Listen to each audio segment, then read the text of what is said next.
যে member selection প্রক্রিয়ার মধ্যে যেহেতু এটা কোনো দলের না, তো আপনারা আমি অনুরোধ করি যে আপনারা আপনাদের গ্রামের বেস্ট থেকে বেস্ট পার্সনটাকে আপনারা মেম্বার হিসেবে নেবেন। কারণ সেই মেম্বারটায় আপনার রিফ্লেকশন হবে যে আপনার অঞ্চলের আপনি কেমন ভোটার, আপনি কেমন মানুষ, আপনি কোন সোসাইটিতে বসবাস করেন।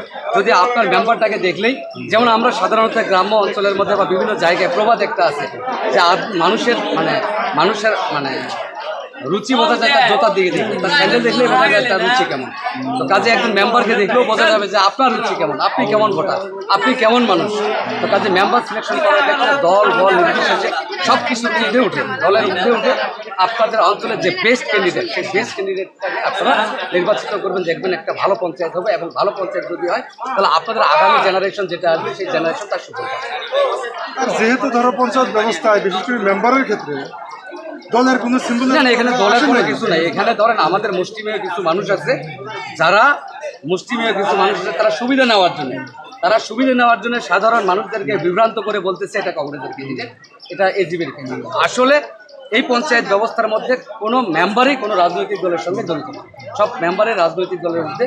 তো কাজে আপনারা রাজনৈতিক দল নিয়ে চিন্তা ভাবনা করবেন না, কে কার সঙ্গে আছে বাদ দেন। আপনারা, আমি আবার রিকোয়েস্ট করবো বেস্ট ক্যান্ডিডেটটাকে আপনারা নির্বাচন করবেন। ঠিক আছে, অনেক অনেক ধন্যবাদ।